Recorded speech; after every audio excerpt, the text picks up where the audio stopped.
Public TV news బులెటిన్ల ముందుగా headlines. Nagur Kurnool జిల్లా కల్వకుర్తి గురుకుల బాలికల ఆశ్రమ పాఠశాలలో విద్యార్థినుల దుస్థితి.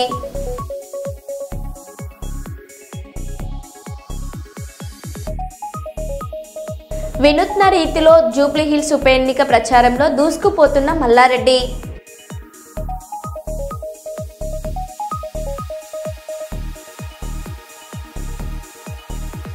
మంత్రి కొండ సురేఖ ఇంటికి టాస్క్ ఫోర్స్ పోలీసులు.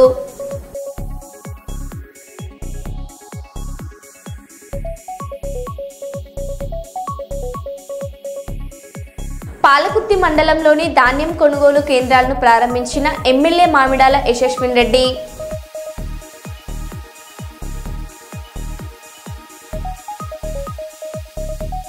మద్యం బాటిళ్లను ధ్వంసం చేసిన పోలీసులు.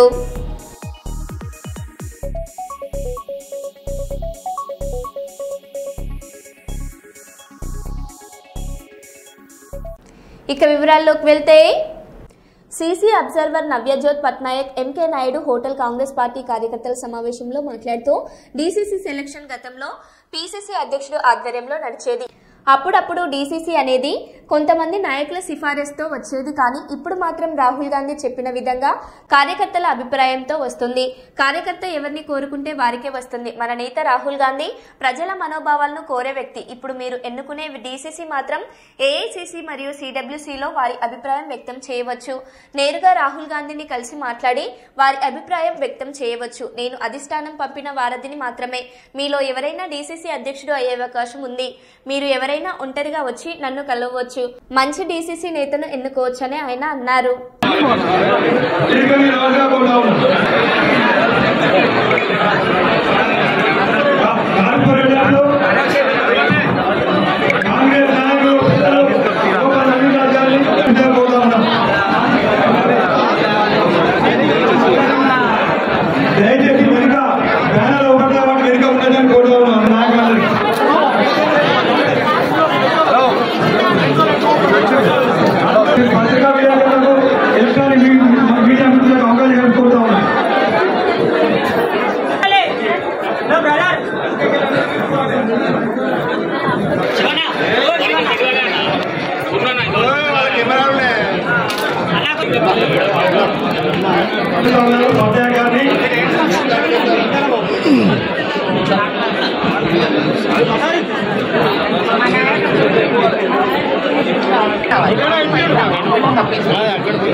మన ఇక్కడ ముఖ్యమంత్రిగా చేయడం జరిగింది.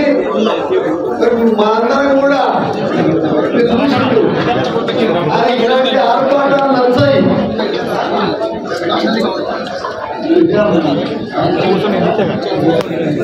ఆర్భాటాలు నచ్చాయి. ఈరోజు కొత్త ఉరవడి మరి తీసుకురావడం జరిగింది. అదేంటంటే మనమే కార్యకర్తల దగ్గరికి పోవాలి. ఏదో 15 20 మరి ఎమ్మెల్యే కాకపోయినా పిసిసి అధ్యక్షుడు లేకపోతే తప్ప కొండపోయారు, కొండ సురేఖపోయారు, లేకపోతే ఇంకెవరి పైన ఉన్నది. మనందరినీ గమనిస్తా ఉంటాడు పట్నాయక్ గారు. మరి వారు చాలా సింపుల్ ఉంటారు. ఇంకొక పనిలో కూర్చోరు, ఎక్కువ మాట్లాడరు. దయచేసి డివిజన్ వారిగా మరి మీరందరూ కూడా మీ అభిప్రాయాలు ఎవరైతే బాగుంటుంది అని మీరు చెప్పొచ్చిన బాధ్యత ఉంది. దాన్ని బట్టి మరి అక్కడ ఏఐసీసీకి వారు రిపోర్ట్ పంపడం జరుగుతుంది. మరి అక్కడ రిపోర్టు పట్నాయక్ గారు రిపోర్ట్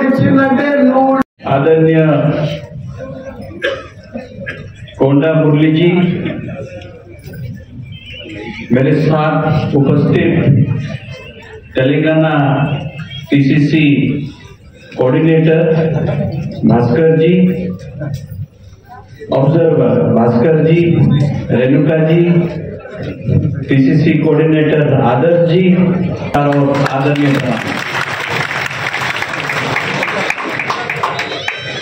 आपके मन में ये सवाल आ रहा होगा कि हमेशा एआईसीसी से कुछ लोग आते हैं, लोग इकट्ठा होते हैं, भाषणबाजी होता है, फिर वापस चले जाते हैं, फिर अगला एआईसीसी का कोई आने से इंतजार होता है। यही हो, मैं आपको 2 शब्द उसके मैं यहाँ पे एक कमरे में बैठूंगा, आप लोग डिवीजन वाइज आ सकते हैं, अगर कोई अकेला भी मिलना चाहते हैं मिल सकते हैं, खाली कार्यकर्ता नहीं, दूसरे लोग भी अगर कोई अलग मान लीजिए सेवादल हो, आपका माइनॉरिटी हो, महिला हो, अलग अलग ग्रुप में भी आप मिल सकते हैं।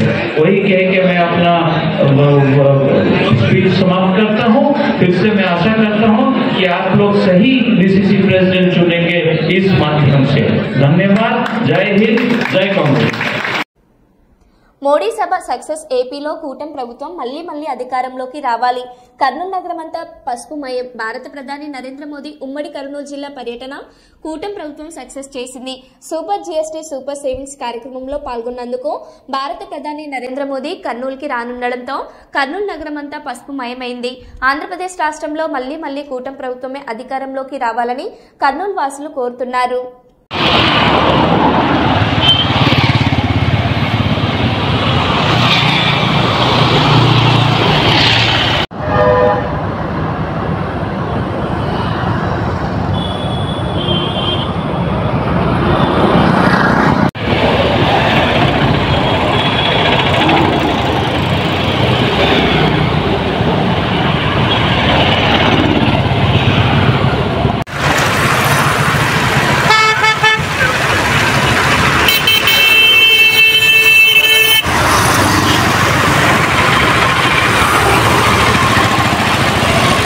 ఈరోజు మోదీ గారు కర్నూలుకి విచ్చేసినందుకు మాకు చాలా సంతోషంగా ఉంది.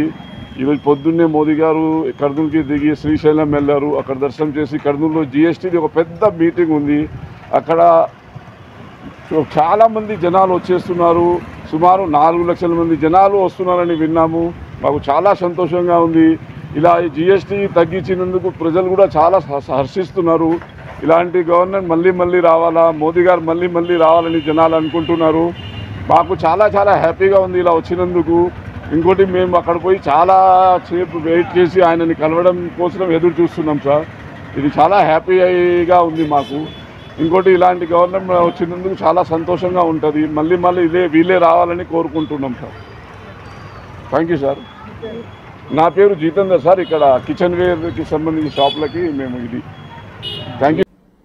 హైదరాబాద్లోని బీజేపీ రాష్ట్ర కార్యాలయంలో బీసీ సంఘాల నేతలకు బీజేపీ నేతలకు మధ్య ఘర్షణ చెలరేగింది. ఈ నెల 18న జరగనున్న రాష్ట్ర బంద్కు మద్దతు కోరేందుకు బీసీ సంఘం నేత ఆర్ కృష్ణయ్యతో పాటు ఇతర నాయకులు బీజేపీ రాష్ట్ర అధ్యక్షుడు రామచంద్రరావును కలిశారు. అనంతరం నిర్వహించిన పత్రికా సమావేశంలో ఫోటోలు దిగే విషయంలో నేతల మధ్య పరస్పర వాగ్వాదం జరిగింది. ఈ వాగ్వాదం తీవ్ర రూపం దాల్చి ఒకరిపై ఒకరు దాడి చేసుకునే వరకు వెళ్లింది. కృష్ణయ్య, రామచంద్రరావు వారించిన నేతలు చివరకు పరిస్థితిని అదుపులోకి తెచ్చారు.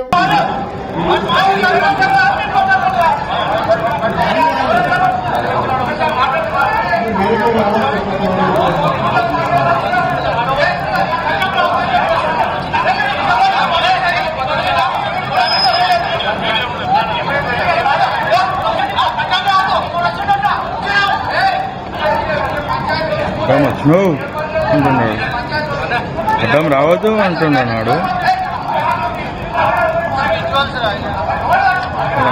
కూడా తెచ్చాను.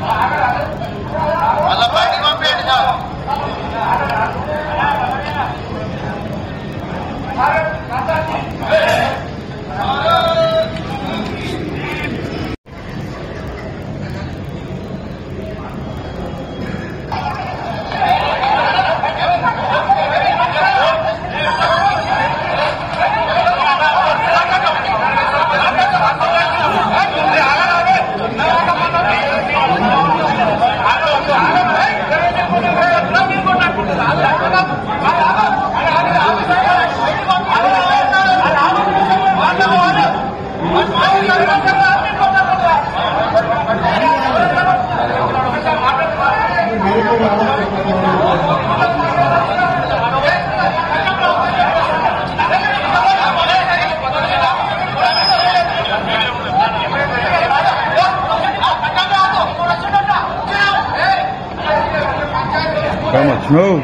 అంటున్నాడు. అడ్డం రావద్దు అంటున్నాడు. కూడా తెచ్చాను.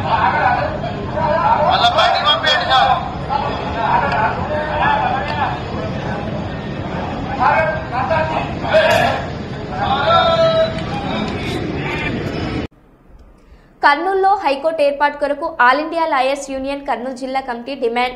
వైఎస్ఆర్సీపీ కూటమి ప్రభుత్వాలు ఎన్నికల ముందు హైకోర్టు ఇస్తామని, హైకోర్టు బెంచ్ పెడతామని చెప్పడమే తప్ప ఆచరణలో శూన్యమని all India lawyers union Kurnool జిల్లా కమిటీ అధ్యక్షులు సింగరాజు లక్ష్మణ తెలిపారు. కర్నూలు జిల్లా బార్ అసోసియేషన్ ఎదురుగా మీడియాతో మాట్లాడారు. రేపు భారత ప్రధాని నరేంద్ర మోడీ గారు కర్నూలుకి వస్తున్నారు. చాలా రాష్ట్రంలో ఉన్నటువంటి ముఖ్య యంత్రాంగం అంతా, అది రెవెన్యూ కావచ్చు, ఎలక్ట్రిషియన్ డిపార్ట్మెంట్ కావచ్చు, అదేవిధంగా పోలీస్ డిపార్ట్మెంట్ కావచ్చు, వందలాది మంది వేలాది మంది డిపార్ట్మెంట్లు లక్షల కోట్ల రూపాయలు ఖర్చు పెట్టి రేపు ప్రోగ్రాం చేస్తున్నారు. ఇక్కడ కర్నూలు ప్రజలు ఆశిస్తున్నది ఏమంటే కర్నూలుకి శాశ్వతంగా ఉండేటువంటి హైకోర్టు కానీ, హైకోర్టు బెంచ్ని కానీ ఇక్కడ ప్రకటించాల్సినటువంటి అవసరం ప్రధాని గారి మీద ఉంది. మన కర్నూలు యొక్క ప్రజలు కూడా దాన్నే ఆకాంక్షిస్తున్నారు.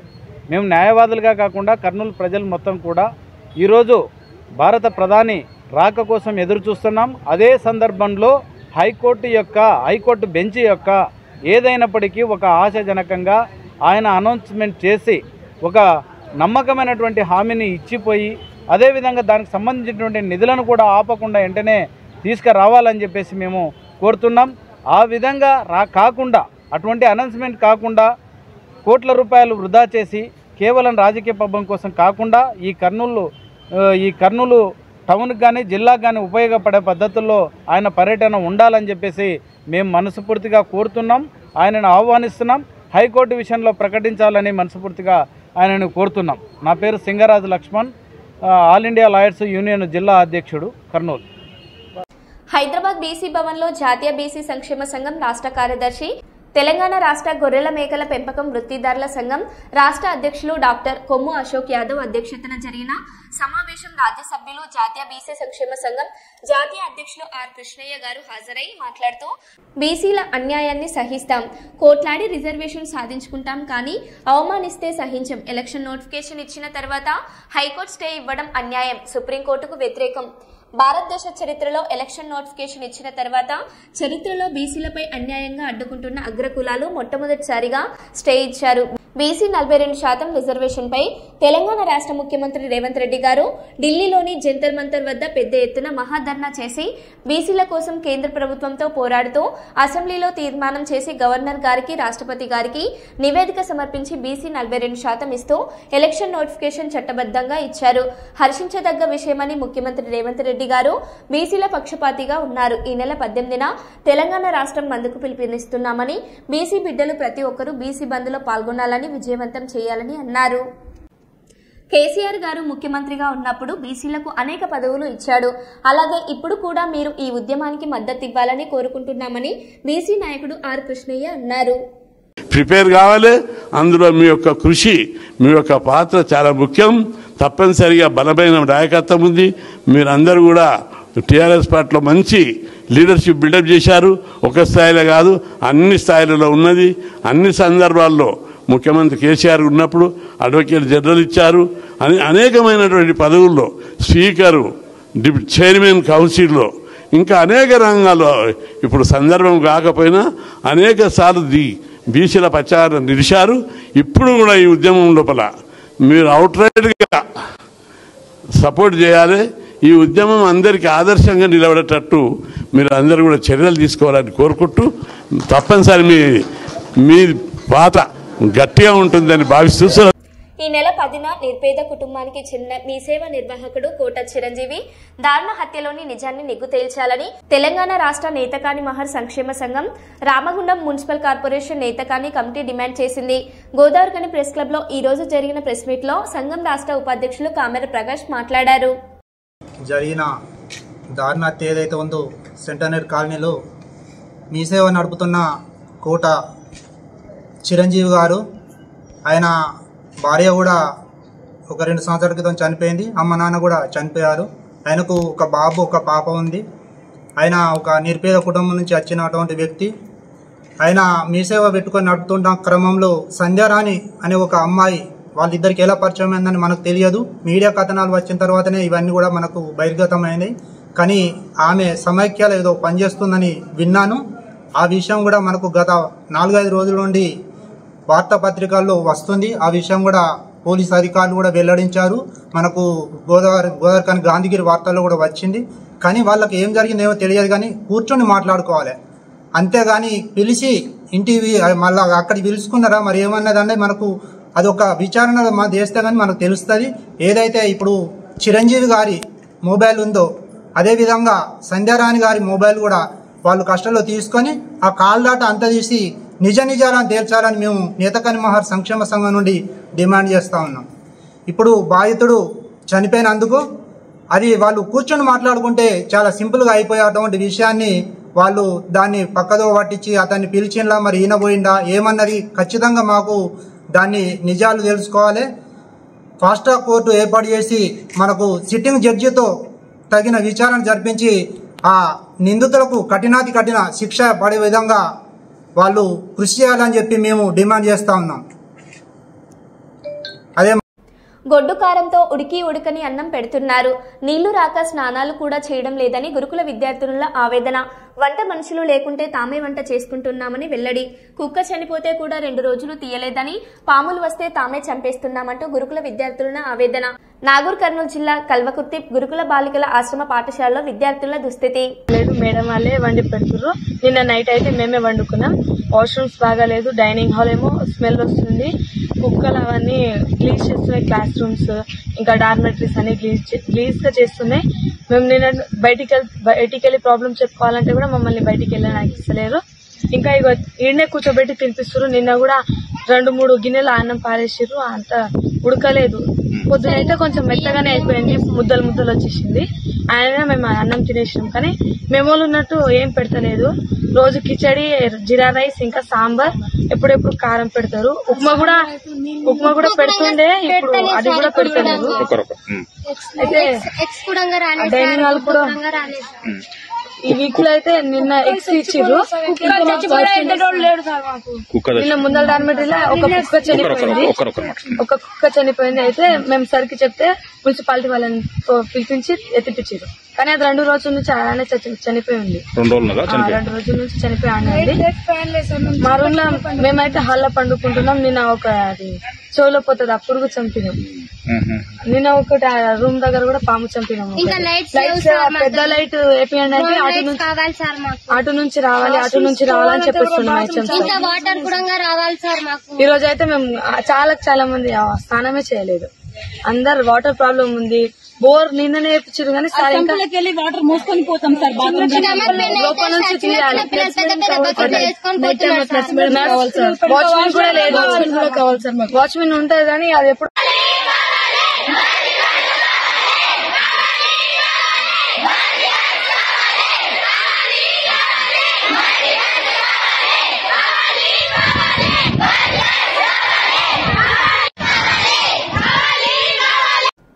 మిర్యాలగూడలో స్కూల్ బస్ రోడ్డు ప్రమాదం. బస్సులో విద్యార్థులు లేకపోవడంతో తప్పిన ప్రమాదం.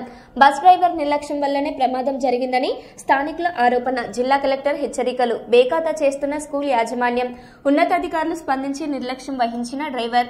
యాజమాన్యంపై చర్యలు తీసుకోవాలని డిమాండ్ చేస్తున్న స్థానికులు.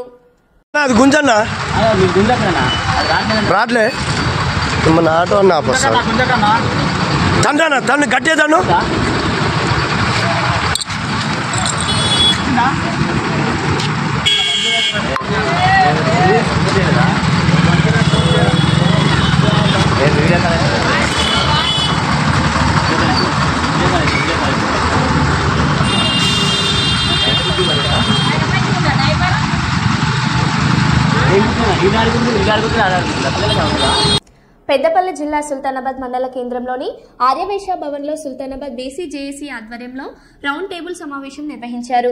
పలువురు మాట్లాడుతూ అక్టోబర్ 18న తలపెట్టిన బీసీ బంద్ను పార్టీలకు అతీతంగా అందరూ పాల్గొని తెలంగాణ ఉద్యమం మాదిరిగా విజయవంతం చేయాలని కోరారు. బీసీల 42% రిజర్వేషన్ సాధనకై మన రాజ్యాంగంలో సవరణ చేయాల్సిన అవసరం ఉందని, దీనికై కేంద్ర రాష్ట్ర ప్రభుత్వాలు సహకరించి బీసీల అభ్యున్నతికి పాటుపడాలని కోరారు. లేని పక్షంలో మిలియన్ మార్చ్ తరహాలో ఉద్యమాన్ని రేకెత్తించి బీసీల హక్కులను సాధించుకుంటామని కేంద్ర రాష్ట్ర ప్రభుత్వాలను హెచ్చరించారు.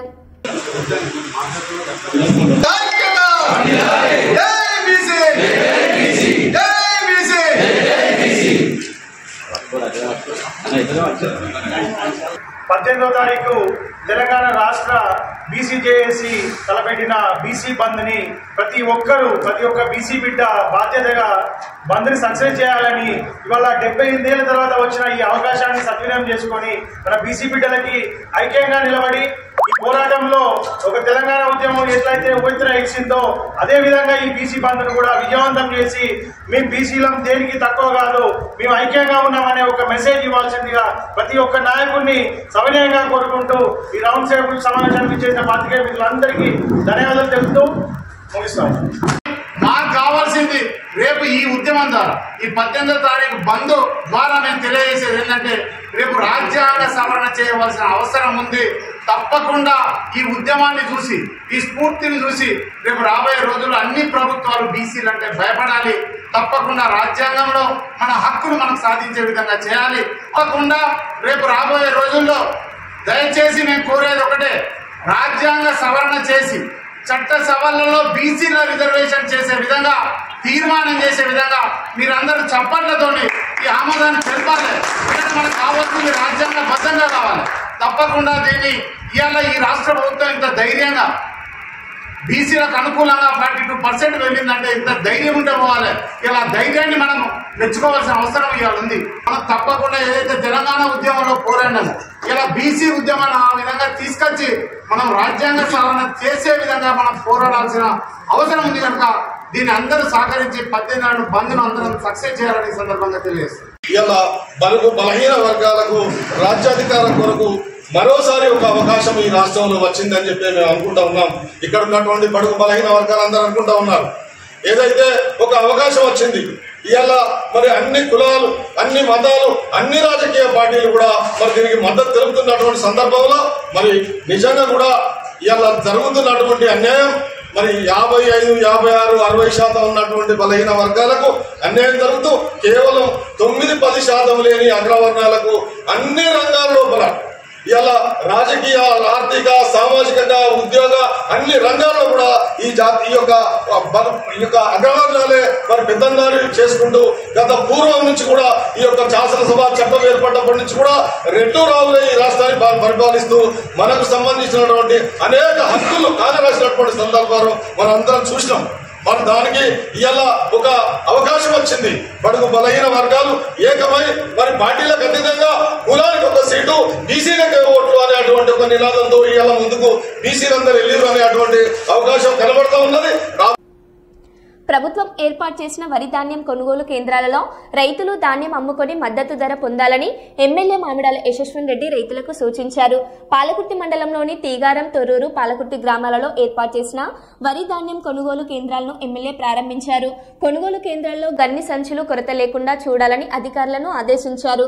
రైతులు కొనుగోలు కేంద్రాలకు తాలు తేమ లేకుండా తమ ధాన్యాన్ని తీసుకువచ్చి ప్రభుత్వం ఇచ్చే మద్దతు ధర పొందాలని, ప్రైవేట్ దళారులను ఆశ్రయించి మోసపోవద్దని తెలిపారు.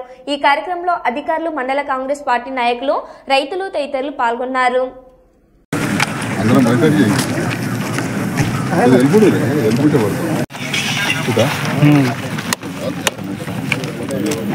కెమెరా పడతాను మంచి గుడ్ చైర్మన్ ఇది మంచి చైర్మన్ గట్టం పడతాయి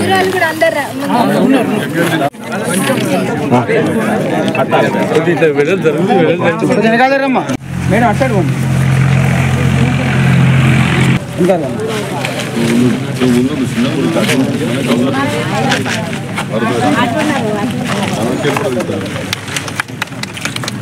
కూడా మా లేడీస్ సోదరులు అంతా సోదరి మళ్ళీ అంతా వచ్చేటప్పుడు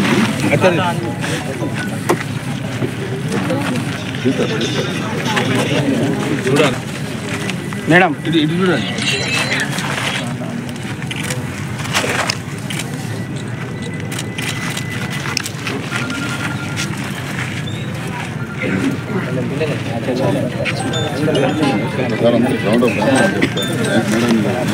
రైతులకు ఇబ్బంది లేకుండా ఉంటుందని చెప్పి ఓపెన్ చేసినాం. ఏమున్నా కానీ సెంటర్లలో ఎప్పటికప్పుడు టార్పలిన్ షీట్స్ అయినా అన్నీ అవైలబుల్ ఉండాలి. రైతులు కూడా మీ బాధ్యతగా మీరు కూడా మొత్తం ఇక్కడికి వచ్చే వదిలేయడం కాకుండా కరెక్ట్గా ఆరబోసి దానికి కాపుగా మీరు కూడా ఉండాలి. అది కరెక్ట్గా అన్ని తూకం కూడా ఎటు ఇది లేకుండా సెంటర్లో ఎటువంటి తప్పులు జరగకుండా చూసుకోవాలి. ఏదైనా కానీ రైతులకు అటు ఇటు అయితే ఉడుకునేది లేదు అసలు. మరో బులెటిన్లో మళ్ళీ కలుద్దాం. Stay tune.